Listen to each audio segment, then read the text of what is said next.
Good morning, everyone, and welcome to Talking Horses. Sarah Albadwi and Andy Serling, a rare Wednesday card here in the winter as we were trying to pick up some days after all those cancellations. Good news is the weather looks actually nice. It's like a balmy 40.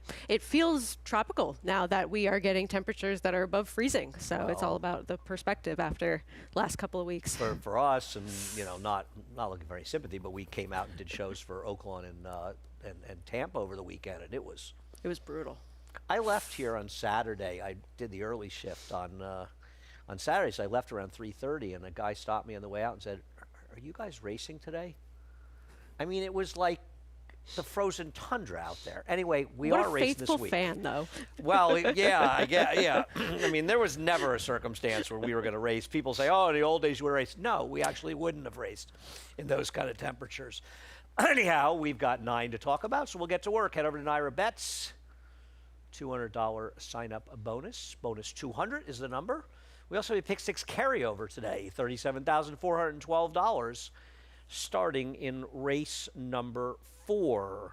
So I thought race number 1 was a fairly open race. I guess I don't even know who I would consider the horse to beat. Could it be Bressalou? We'll take a look at the race 2 back. Obviously, things didn't go well last time for Bressalou in early December. The prior form was very good, but you do have to wonder what happened last time. But if this horse was able to run back to this race, where he actually beat Acoustic Avenue, who probably should have won. I feel like he had a little trouble with the start. He didn't break out of the gate that day, and but still. Yeah, I mean, you don't usually see the one in between horses get the best of the bob when it's this close towards the wire here. And maybe he wasn't necessarily absolutely best over Acoustic Avenue, but it was close because he showed some good early position in that race. I just thought it was maybe a combination of one horse being a little bit unlucky, a masterful ride by Dylan Davis, coming in off a little bit of a break. I didn't necessarily trust him to repeat it in this spot at what I thought would be a lower price because you got 13-1 that day, and you're not getting anywhere near that. Plus, last time, I don't really have a big excuse for that race. I don't know what happened last time out. And I think the fact that he's now been out for 2 months, 2+ months since then, and he tried to come back a little earlier because this is a race that was canceled. I think once. I don't know if twice, but I think at least once was canceled. I was going to put him on top. I decided not to. We both picked 24 Mamba. I'll let you talk about him.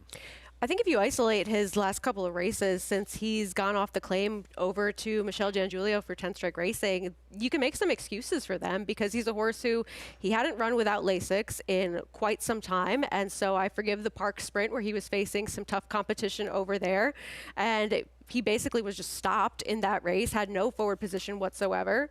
He's never been able to get a mile. I can forgive that race where he was a little bit headstrong early on in that spot as well and trying to get more distance in there. Even though he ran a credible figure, it's kind of just that he ran in place. And then last time, you look at him and his performances over a wet track, he's 0 for 7 hitting the board on any surface that's a wet track. And Knightsbridge came back with a powerful performance at Gulfstream. So I think there are races that he could get back to, as well as the ability for him to be a little more forward. Yeah, interestingly enough, I picked him and saw it very differently than you and also picked him. And I think sometimes people land on horses for different reasons.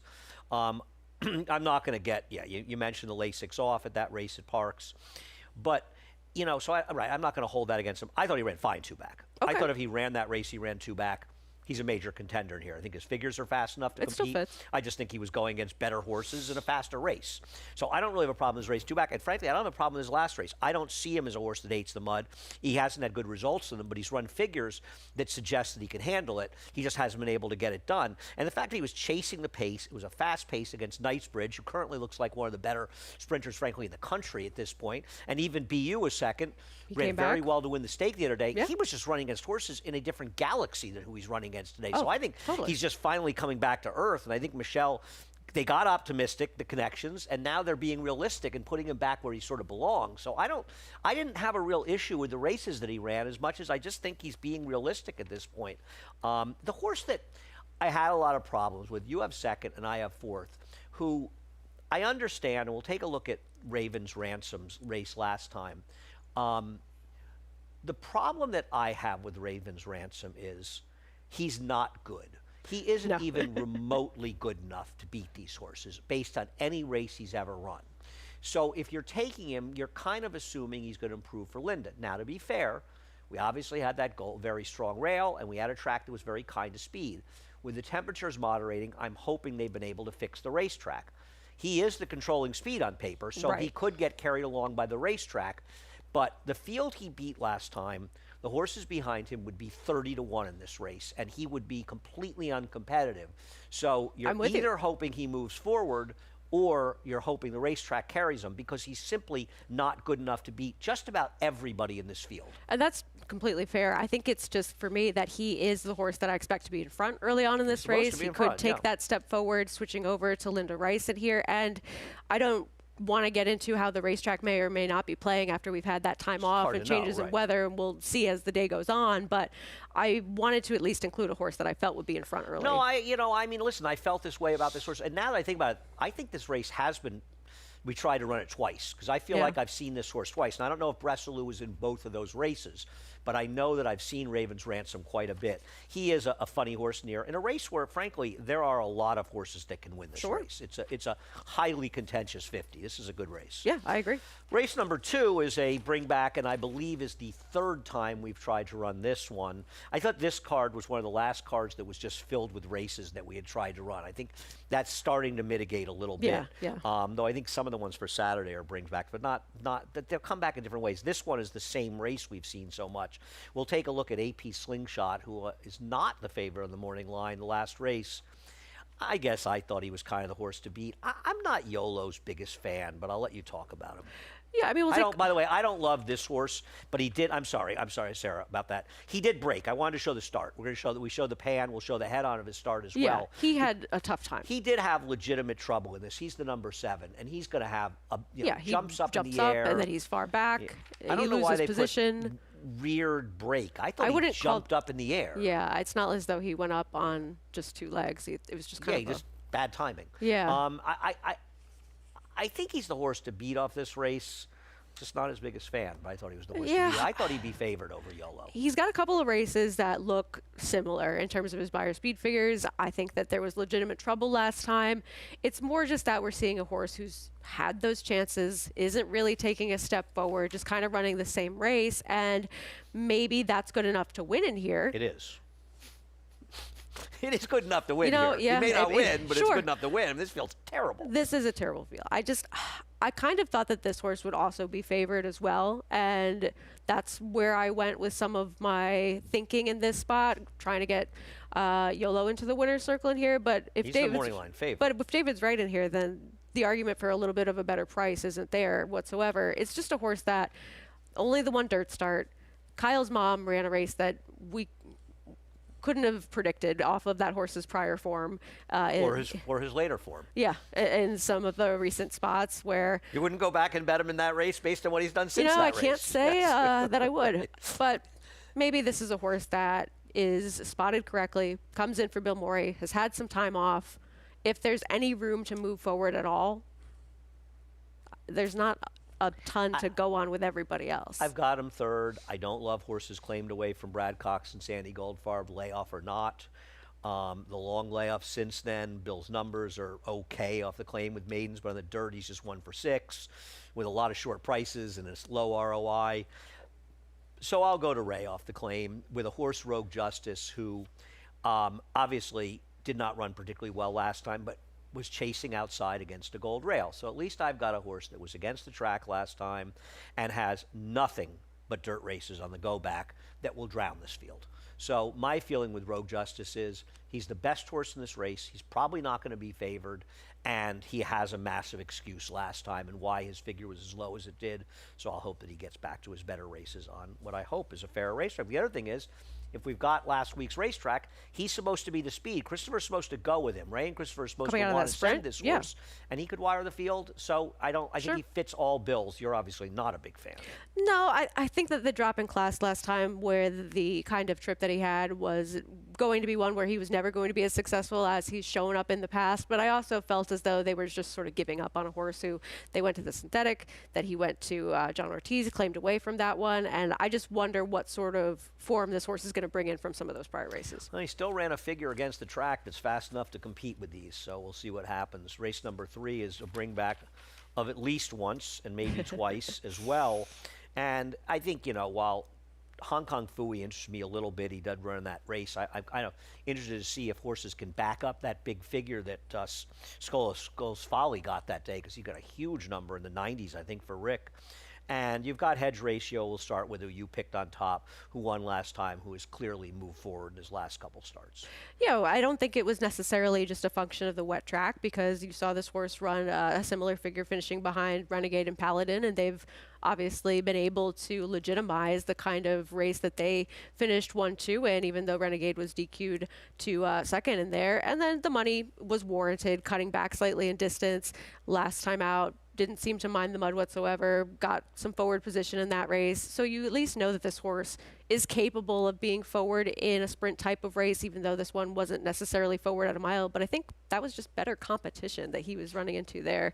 And I felt like this was mostly a two-horse race. Well, he beat a horse in Our Magic Moment who improved dramatically. I think improved 7 buyer points winning it at Oaklawn, though it seems like all Mark's horses are improving at Oaklawn. It's a Marcassi horse. So listen, I don't have a strong opinion one way or the other as we go to Igniter. They're going to be similar prices in this race. I kind of thought they'd go more towards Hedge Ratio because it's the Chad Brown factor. I know Flavian's not here. I thought Igniter's maiden race was better than any race that Hedge Ratio's ever run. He beat Rebel Instinct, who came back with an impressive win in his next start. I don't think he's run back since that race. I don't think so either. He's a I'll Chad double check horse. now, I don't know. yeah. I have to look up and see if he's working, actually. Or I could just call Chad and ask him. He won with an 85 buyer, but hasn't run since then. Yeah, he won his next start. I know he beat Hadrian's Wall, Yeah. the horse who came back and finished second to the half to Gun Runner.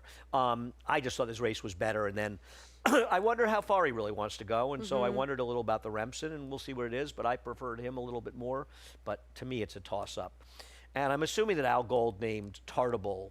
It's a Seinfeld reference, even though. Yeah. Do you know who Tartable is? I don't know Seinfeld well. Danny Tartable. He was a baseball player. But I only think of it because Al named that horse Sue Ellen Michigan. Oh, yeah, And he yeah. also named the horse of The Big Bang Theory for Howard Wolowitz. But there's a very funny episode where George is working for the Yankees and he gets them to try new uniforms. Oh, yeah. And Danny Tartable, I think, is in that episode. So it's funny, Gotcha. I think, him. So we'll see what happens in race number 3. We will break after 5, by the way. The pick 6 kicks off in race number 4, going a mile. And we'll start with 3Bs, who I have third and you have second. And I'm very curious. I saw David's line. I was very surprised that David had Shadow Dragon favored over this horse.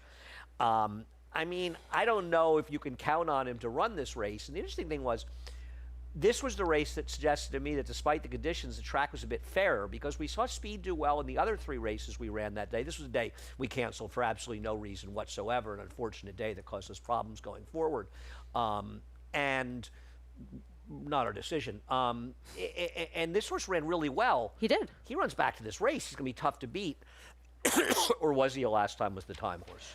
I mean, he was favored in there, so it makes sense that he was able to show up, and it was a big performance from him. And he has races prior to that suggest it wasn't a total outlier for him. Maybe you make the case that the pace was honest and he wasn't really able to handle the going on the day of the December 7th, because that race on paper set up really well for him, the race that was won by Barry Funny, and he just didn't show up whatsoever. But he has other races Well, to he go had a back bit to. of a trip in that Barry Funny race. Yeah, but did. he was a short price in there, and But did he had no a bit of a running. trip in there, and I think that's why a lot of us liked him last time. Yeah, he made sense, and he's shown that he can run a race similar to that in the past. I guess maybe if you want to go on recent form in a way, he's kind of the horse to beat in here. I think he is, actually. Yeah. I don't know. I'm surprised by David's line. He's usually right when he does these things. I'll be surprised if he is, but I'm not sure what is so appealing about Shadow Dragon, who I have second here. I mean, I feel like Tom's putting him back where he belongs after he ran against better horses going a mile last time out. But he's not really that winning a type, you know. And don't That's we what know who worries he me. is already? Yeah, He can show up and run a race, but he's Doesn't not win. a winning type, as you mentioned. He did, I thought, really not much running at all last time. And while better company or not, it was a regression, I felt, that left me a little bit wanting. So what did I miss about Willing to Risk It All? I like this horse a couple of starts back when he ended up finishing third in between horses. And I felt as though last time, trying to get the mile in an eighth, he was forward in a spot where he was contending with the speed in that race, where maybe it just kind of didn't really go his way in terms of being able to sustain that mile and a distance second off the layoff. I like that he's a little bit more engaged and that Manny Franco gets back aboard, so I'm hoping for a little bit more of a patient ride in here. But I also don't really see a lot of speed on paper in this spot, so I like knowing that he can at least be somewhat close to the horse who I think will be in front of related Tall Paul. Yeah, I like Tall Paul to wire the field. I don't know that he can still run, but last time out he ends up chasing. That was a day where probably a little bit of a benefit to being inside. I think it's important to know that Brashola won the race, did move inside even though he closed from well back, and there was a significant pace in there. There isn't a significant pace here, and so he's going to be in front unless he falls coming out of the gate. And I'm not sure how good he is. He has run races in the past that are fast enough to win here. I looked at some John Terranova stats. First time routes on the dirt, non-maidens first time routes on dirts, he's 3 for 8. 5 hitting the board with a 5.14 ROI. It's not a big sample. His stretch out numbers are fairly solid as well. He's 6 for 24 with non-maidens stretching out. So it's something that he's done well in the past. And this was not a pick based on the way the racetrack was playing last week. I'm not going to do that. I just think he's a horse that could maybe wire this field. And I also thought it was a field where I hear you, Will, and Ristal. I didn't think he was good enough, but he's obviously not impossible to win this race. Hagrid's Flame's not terrible. Shadow Dragon can win. I'm not against him. But I didn't think there were any killers in here, and I thought there was a chance that he could just wire the field, even on a fair racetrack. Yeah, we'll see if he can handle the distance, but things should be much more in his favor in here in terms of the pace, rather than trying to go up against What's Up Bro and Yo Banana Boy. And he's won at 7 furlongs, and he's a frosted, so I'm not sure why he's not supposed to be able to handle the distance. They've just never tried it in the past. Race number 5 kicks off the late pick 5 and ends the early pick 5 as well. This is a race that is definitely a bring back of at least once, and I feel like I've made different picks different times. What's up with Twisted Banker? Just looking for somebody with some experience who was taking a slight drop in class in here and who I felt was wide in that last start, who took some money first time out, at least with also a wide trip that day. There was that improvement from the first to the second start. And I think with so many different ways to go in here, I did like that this horse at least could sit probably mid-pack, has had some time off, and somebody thought that they knew something first time out with this horse. And they were wrong. They were. Okay. I didn't see him, but okay. I thought Max Shell was dangerous in here. I think the horses that interested me in this race were the 2, Hoyty Moroni, who's sort of the price play I want to use because he's supposed to be the speed. Last time out, he was caught on a dead rail, and I think last time he has a massive excuse. Yeah. He's probably not fast enough, but it is fair to note, even those Finger Lakes, they were his first 2 starts, so he could improve off of those figures a little bit, and he is the inside speed, so I certainly want to use him. I think Tampa Storm is very, very logical in here. He broke slowly and completely dropped out of the race last time. It was a very big speed track. I don't think he ran that badly. He wasn't even that far away from finishing second in there. I thought he was probably kind of one of the horses to beat. David's got some funny prices in here. I hope they hold up. I just thought Max Shell might be the best horse in the race. He chased wide last time against a big speed track. The rail was the place to be. He's run faster figs. He's coming out of better races. I thought he was logical, and I want to use the 8 and 2. To be honest, if I had known the discrepancies, I thought the 8 would be a fairly short price in here. I probably would have gone 8-3 and rather put him on top at twice the price. So, I think David's thinking they'll go towards the 1 with Todd Pletcher the first time oh, starter. right. Well, they can have him. Well, he's a $210,000 yearling that's running for $40,000. Nobody's going to be surprised if he wins this race, but I can't imagine handicapping the race and picking him. Exactly. It's a little bit more turf on the dam side. There's a couple of foals. We're very mediocre. They paid a lot of money. I looked up some numbers for Todd. First-time stars, maiden claimers, and dirt sprints. He's 2 for 19 with an 81-cent ROI. At NYRA, he is 2 for 10, but it's a $1.50 ROI. It's just not something that he does that well successfully because most of the time when he's running horses like this is because they're just not very good. It doesn't mean he can't win, but the horse probably isn't very good. But I don't know who he has to be to win here. Right, and that's the thing. I usually try to find a different direction to go in with horses like this, but I don't want to completely leave them out because they may just be better. Yeah, but I'm happy to bet against them. I mean, I guess it becomes a different situation if you're putting in a big pick 6. You obviously don't want to have 5 or 6 and not used anyway, so he's at least a B in that situation, but he's not a horse that I'm interested in betting on. And in fact, I'm looking forward to betting against. They can bet. They're going to bet him just because I'd rather find reasons to bet others, and I thought there were enough reasons to like any of the 2, 3, and 8. We'll take a break. We'll be back with the late pick 4. You bet with Naira Bets. Bet any track, anywhere, anytime. Download the Naira Bets app to play today and get a $200 deposit bonus. Watch live horse racing. Get expert picks. Boost your bankroll with weekly promotions and hone your handicapping skills with exclusive tips and tutorials. Download the Naira Bets app now. Sign up now to claim your $200 deposit match bonus. You bet with Naira Bets.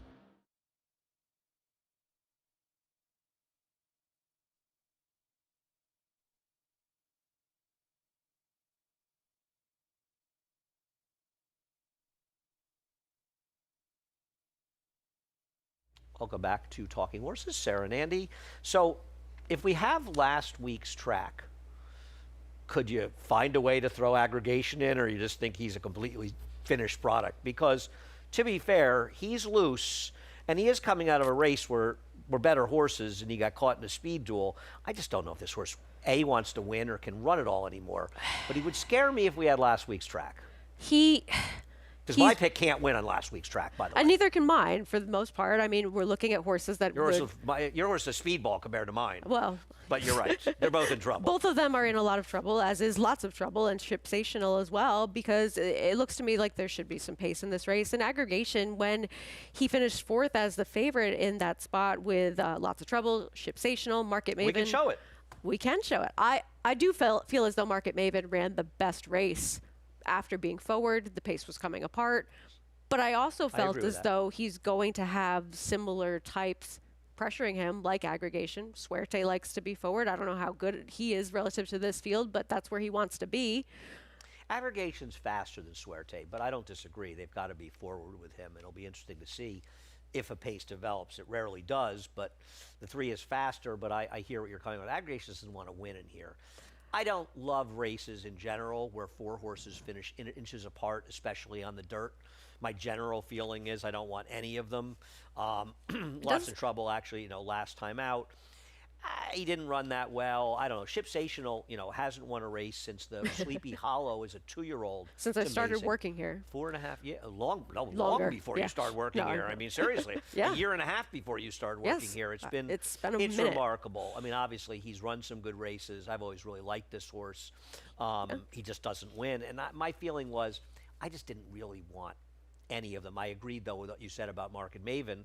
And listen, I'm not going to ignore that Chad Summers' horse has been running out of their skin for going on almost a year now.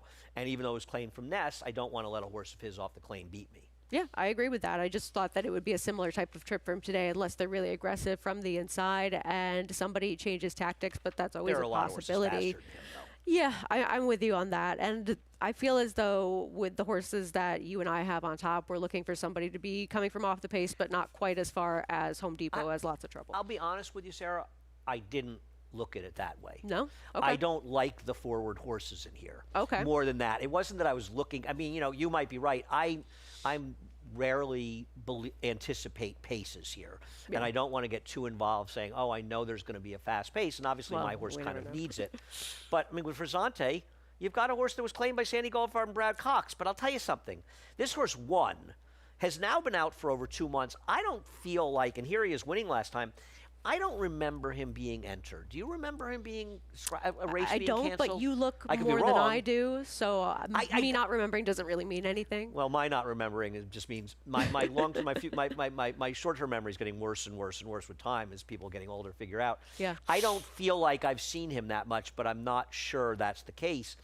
I don't love the fact that these sharp people, particularly Sandy Goldfarb, claimed him for 30 and running for 20 because they have a very good record of moving horses forward, and clearly they don't feel they're going to move this horse forward, but he's still going to be tough on a fair racetrack if he runs his last race. And to be fair, he's been with this barn before, and he's been with several different barns, and not at this level. He runs a very similar race, though, each time, he does. Regardless. So I understand where they're going in here. Dropping him? That's not really Sandy's move.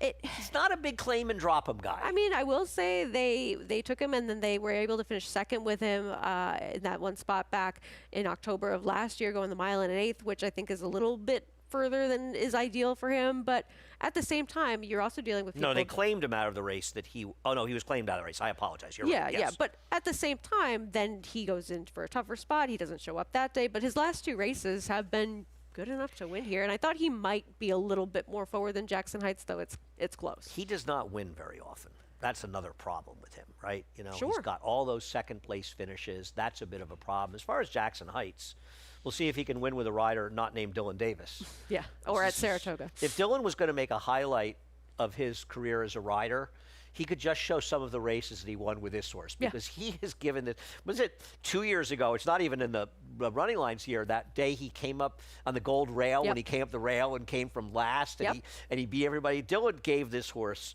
And can anybody hear any updates on Dylan? I hope he's coming back and riding soon. I haven't heard 'cause, anything I mean, lately. it's been Couple about months. at least. I mean, Yeah. closer to 3, right? Because Yeah. I feel like it's at least 2, maybe 2.5 to 3. I hope he's We'll look getting into better. it. We'll have to hope he's recovering. We see him back soon, though he's probably not happy not to be riding the cold, since he hasn't missed as much because we've canceled so much. You know, I thought he actually ran well last time. He spent an awful long time on the rail, which was dead last time. Yep. He actually was a little closer to pace than he normally is. I agree. And Linda claimed him, so I just thought he was against the track last time, against it, and obviously he's a bit pace dependent. But I thought he was a very interesting claim by Linda, I agree. and he was on the dead rail. last And time, going so I'm gonna back, take him. he's just been running against horses that are better than what he's running in here. And for a deep closer, he manages to have a relative consistency to his figures, Yeah. which are competitive here. You know, a lot of Absolutely. deep closers they're always going to be a little pace dependent, but he does seem to show up and run well. Thought this was a good race. This is a very good card today, actually. Yeah, no, I was throughout. excited to go through it, and this next race coming up looks I think interesting it was as well. okay. We'll take a look at Pretty Boy Maya. Some people will think this horse is named for Jeremiah Englehart, but anybody would name a horse Pretty Boy Maya after Maya clearly has never seen him. Surprised this one isn't a New York bred. It is funny, right? I thought the Yeah. exact same Yeah. thing. It's funny you say that, because when I saw him, I went, wait a second, isn't this like, horse a New really? York bred? Okay. Well, you see he was in a maiden optional claimer. He was not in for the tag last time, so Correct. For what it's worth. Listen, from a speed figure standpoint, he ran the fastest race. He did, and he From a ran Meyer well. speed figure, I should say, at He least. was in a spot in contention. These two were well clear of your third place finisher. He just gets kind of late at the wire in there behind a horse who seemed well intentioned as well. I like that he fought for Well, it he a was the little only bit. horse that experienced the winner. He was a Wesley Ward horse. Yeah, so I have nothing against that last race, and we'll see what we get from him in here, because I feel as though just on numbers, he's a major contender. Yep. We both picked Complex Charlie. I'll let you talk about him. Yeah, I like the improvement for this horse in the last start relative to the first one, running into hedge ratio first time out. I felt as though it was just kind of an awkward trip early on for this horse, where he went to go forward towards the inside. Then the heavy favorite in that spot sort of crossed over and took that position away from him because he wasn't quite quick enough to get there. So he had to check back a little bit, then sort of be asked to go more towards the outside early on in that race. So some difficulty early on, and then ends up finishing fourth in there. But I like that this horse took a step forward from the first start to the second, and felt as though maybe being drawn inside, they're aggressive with him. Maybe he could have some forward position in here instead of trying to recover after the situation that happened last Well, time. you know, I actually saw it a little bit differently in the sense. I don't disagree with what you're saying, except the way I think Kendrick wanted out of there. I think Kendrick didn't Yeah. want to be. I think that Kendrick probably, and I don't know this for a fact, but I think Kendrick thought the winner of that race, who was the speed, was coming off a 91 buyer and was a heavy with 1 or Heavy 2 to favorite. 5. 2 to 5, And I yeah. think Kendrick probably thought, do I really want to get a kind of trip where I'm forcing the pace? And he probably Yeah. was, you know, like this much slower than that horse. So he was always going to be on the chase inside. And I think Kendrick just wanted out of there. Sure. And so I don't think it was as steady as much as Kendrick trying to get his horse into a more comfortable spot. I know it looks a little bit awkward, but I'm not sure what he was supposed to do. I think he was No, doing, and I'm not saying you were criticizing, yeah, because you no, weren't because in any way. I think it's a mean, good choice, I but don't the impact of the horse might be the same. yeah, I'm not knocking the chart caller, because it's a hard thing to have to word it the way it is, but it's kind of like, I would say, taken out of uncomfortable position or something like that. I think Kendrick didn't want to get, because I'm not saying he was going to win anyway, but if he had been, you know, going full bore on the inside of that horse, he might have been eased in there, you know. Sure. And I think Yeah. Kendrick just wanted to get out of that spot. I could be I wrong. think that's totally But I fair. thought he rightfully wanted to get out of what was not going to be the right spot. To be in. I hear that. I think the reaction that the horse had, though, to have that momentum stopped and then rerouted, Was it that severe? it seemed to at least be significant enough to catch the horse off guard. Okay, and then to ask him if I again. know we were going But- to talk about it that much, I would have shown it. Yeah, but I didn't hear think you it on affected him that maybe the badly. intention of the rider to get out of that spot was just. I thought it was the right a move. I wise thought Kendrick move. was doing the right thing Yeah. in a position that forced him to look a little bit awkward. That's the way I guess I would Yeah. put it. And totally I don't think he possible. ran that badly chasing that horse. And I know the race came back a little bit slower, but the second horse was a first-time star. I don't know. I just thought he was coming out of a good race. Yeah. But I also, I'm not against Felonius. I mean, I think all of these three horses can win this race. I thought maybe he'd be the third choice of these. I thought Felonius actually ran pretty well last time out. Doc Sinatra came in here with real credentials. He got caught between horses. He was never on the rail. But he wasn't that far off, and he was the most inside, and the winner got just a dream trip in here yeah. to win. And I thought he and Dr. Sinatra ran the better races. I'm with you on that. I looked at some stats for Todd Pletcher, maiden special weight, dirt routes, 2 sprints, cutting back. He does have a high in the money percentage of 48%, but he's 3 for 27 with a 76-cent ROI over the past 5 years. And then his first time blinkers on dirt with maiden special weight runners, excluding those first time starters, that's a better number, 21%, 67% in the money. But the cutback with the maiden special weight horses on dirt is not enough that I wanted to take this horse at a super short price. I'm reticent about cutbacks that are both one turn to one turn and less than a quarter mile. Okay. I hear what you're saying, but he's going for a mile around one turn. I think there's a better question and one, Todd. And listen, maybe this race came up and it was the right race to run him in, and it's not even. But I also wonder a little bit if the barn is thinking maybe we shouldn't have been running him a mile. Maybe he's a horse that always wanted to go a little bit shorter. More sprint side on the dam side pedigree. So it's not like possible. a pedigree that's screaming distance. No, it's not. So I kind of wonder if a little bit they're saying, you know what, maybe this horse will be better going shorter. So I didn't really get involved in looking at those things. I just think he's run pretty well, and I think He has. I don't think there's any case you can make where these three horses. It's hard to believe one of them's not going to win this race. You want to split them up with a first-time starter from Amelia Green. My problem is, and I have nothing but good things to say about Amelia from day one. I just wonder if the Rapoli horses that she's getting are the ones that are a little bit Todd rejects. I could be wrong, but it seems like that's the barn that's going to get the good ones from Mike. Yeah, I think that that's a fair thing to speculate. However, at the same time, you don't know how good they Listen, really are until they get on the there are racetrack. cases where connections have given horses to their second and third tier trainers, and Todd wishes he had them after they run. Excuse me. So, right, horses will fool you. That was the reason I didn't It's have that horse possible. higher. The works look good for this horse coming in, though. It seems to be relatively quick, especially that last one, a bullet drill out of the gate. Has a couple of other snappy works in the morning, so we'll see. I don't look at workouts. I think without having somebody seen them that knows a lot more than I do, I don't know what they really mean. Race number 8 at a mile, a good race coming up in here, and we'll start out with the horse that David has as the lukewarm favorite I have on top, Soundbite. I'm going to show Soundbite's last race. Well, this was a huge speed track, Yeah. huge gold rail, and this horse was chasing outside and trying to close. I thought she ran really, really well. I wonder where she's been, but because it's not like Linda's resting her as though she had had some super taxing campaign because she'd only run the 3 races, but maybe she wanted to wait to come back in the winter with this horse. I never really know. I guess I could ask her. I just thought this horse has run some really good races. Yeah, and looking at the race last time, it's still a competitive number with this group, even though she was against the racetrack significantly, and Sweetest Princess was able to control and have the benefit of being on the good part of the racetrack for the other Linda Rice to win there. So Well, you don't have her anywhere. Soundbite, I have her second. Oh, you don't have the 8 anywhere. I apologize. I'm sorry. That's okay. I apologize. But that's true. Right. I think that I even think she's if the horse to beat. I don't know she's going to win. I don't know what to do with Waveless. We'll take a look at her maiden win last time, 2 back. I know she chased last time, and she was a little bit against the track. And she chased Lucille Ball, who, you can forgive her last race. She got was eliminated at the start in that race, and she obviously ran a stakes quality race. I'm still not sure how good this horse is, and I'll tell you something. Unless we have last week's track, because she is the speed, I'm skeptical that she's that good. I think it's a fair question to ask. She's getting the blinkers on it here. I think that she was just never going to be as competitive in that race She was way last over time bet last out. time. She was way over bet. She also was never going to have the kind of early speed that Lucille Ball No, did she couldn't beat either. Lucille Ball.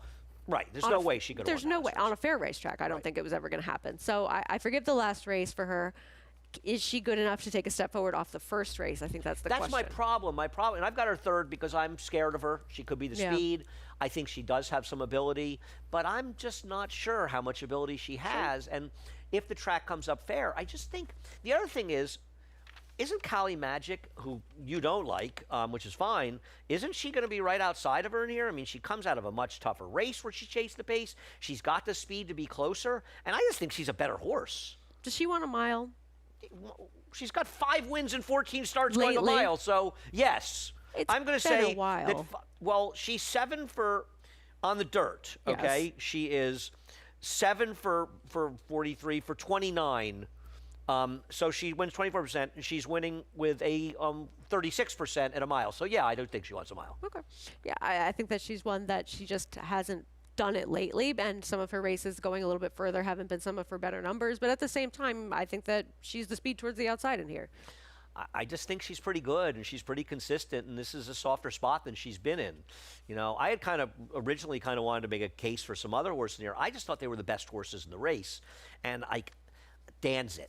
I mean, it doesn't look This Danzit horse can run at good? all anymore. She's been terrible in her recent races, right? She's been bad. Terrible. And I couldn't make enough of an excuse in that Lucille Ball race to forgive her completely for that effort. Yeah, I mean, okay, a little bit against it, but you know, She the had other no thing is, it's like every race she's position. running is worse than the ones before it. I mean, I know Murcell ran the big number last time, but she did it, you know, with a more comfortable trip against just weaker horses. These are better horses. Yeah. I wanted to make Practical Love. I thought but about her frankly, I'm getting a little too. sick and tired of her too. Yeah. I mean, look, I think even when she's shown up with some of her better performances, she's still not a winning type. And not as good as these, right? And I felt as though the competition two back, even when she ran better there, I thought that these were better horses too. We're all waiting for her to run back to her fast fig in her maiden race. Yeah. And at this point, I don't know you're that we're beginning gonna to see think it. that's just an aberrant effort. Yeah. Interesting race. And I listen, I am scared of Waveless too, much like you are. I don't know how good she is. See what happens. Last race, a fun race to close it out. And the good thing is there's only 4 scratches. I know there's 2 in here, but they were big priced horses, so we didn't get affected by scratches hardly at all. It's amazing when you have all these cancellations how people seem to really be more want eager to run. Yeah. All right, so we don't have any replays for this. I'll let you talk about Kid Rich. Yeah, look, this horse was heavily bet last time, and it seems as though the note for this one is that this one bled and needed a ride home, and now this horse gets Lasix, and that was the main point where I felt as though we could see some improvement, some more stamina from this one, where we've seen the kind of early speed that this horse has. We're going to see something in all likelihood a little bit better than we saw last time, and I think that addition of Lasix is just going to be extremely helpful for a horse that's been hope. bet in both of his dirt starts significantly. Well, you know, Linda Rice and the second-time starter. I obviously have no disagreement. I picked the horse second, and I'm totally with you and agree with the points about the Lasix. Obviously, I like Solo Street in here. I did not show the replay. This horse was completely and totally steadied out of the race, and this horse was also absolutely planted on a dead rail. I mean, just like the rabbit at the dogs. I wish you could see in the head-on why the horse steadied out of there the way that The he horse did. completely stayed out, did. and more importantly to me, even though, was just burying the horse on the rail. And I assume Ricardo's riding. He's listed when I did it, and I just think this is a very interesting horse. And I think a horse that we're going to see a little bit more forward in a race, especially with the 4 scratching, just doesn't have a lot of speed. So I do like this horse in here. We both have the 11 Tinseltown, who just seems like the logical horse in here, right? Yeah, Probably I the mean, favorite. there's so many unknowns and ways to go in here that I thought that the race this one ran last time out was competitive enough in here. Needs to get out of the gate a little bit sharper than he has in those last 2 starts, but I thought just a step forward that seemed logical. Yeah, I agree. I'm going to maybe throw in Charlie's horse Rated In, who would run okay Yeah. at Finger Lakes, but I wonder if this horse really is very good. We'll see what happens. Sarah, thank you so much. Thank you for what? Oh, we're running over. I didn't even realize that. Oh, we're having having so too much fun. Anyway, Naira Bets, use the promo code bonus200. We'll match the $200 of your initial deposit.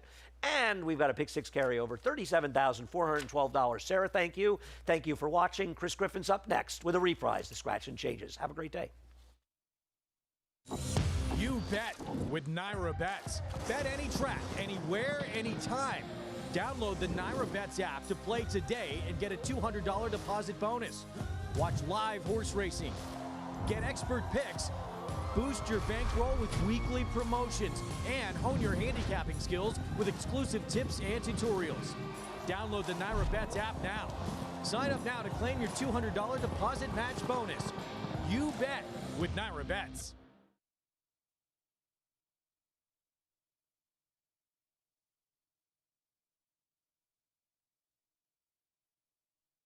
Hello, ladies and gentlemen, and welcome to Aqueduct. At this time, we ask that you please rise, remove your caps as we honor America with the playing of the national anthem.